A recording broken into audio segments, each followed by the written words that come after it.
السلام عليكم ورحمة الله وبركاته. داودياشا ku xiran kanalka Dooreysatjiya ku soo dhawaada muuqaalkeena maanta oo aan uga hadli doono faa'iidooyinka caafimaad uu leeyahay barbarooniga. Barbaroonigu wuxuu qani ku yahay boqolkiiba 100 fitamiin C, taasoo ka mid ah ama u dhiganta 100 garaam oo barbarooniga ahna waxaana ku jira fitamiin C 80 milligaraam oo u dhiganta boqolkiiba 100. Xaddiga fitamiin C uu u baahan yahay jirka maalintii. Barbaroonigu wuxuu xoojiyaa difaaca jirka. xaddiga aadka u badan ee fitamiin C ku jira barbarooni sidoo kale wuxuu sare u qaadaa difaaca jirka, wuxuu yareeyaa infekshanka jirka iyo caabuqyada. Fitamiin C wuxuu ka qayb qaataa la dagaalanka jeermiska sida bakteeriyada, fayraska iyo waxyaalaha sunta ku ah jirka. Wuxuu ka hortagaa dhiig yarida. Fitamiin B6 wuxuu muhiim u yahay samaysanka unugyada dhiigga sida hemoglobinta oo ah borotiinka qaada oksijiinta iyo carbon dioxide marka la soo gaabay loo yaqaan HB. Waxay ku fiican tahay maqaarka. fitamiin C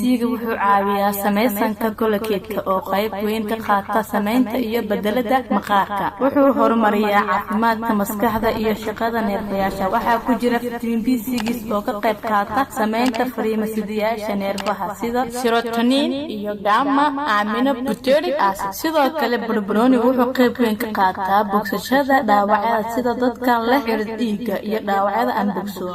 Fadlan haddii aad ku cusub tahay channelkeena subscribe كمالك نفورو سين الشركة سي ugu faa'iideystaan asxaabtada kuwa aad jeceshahay.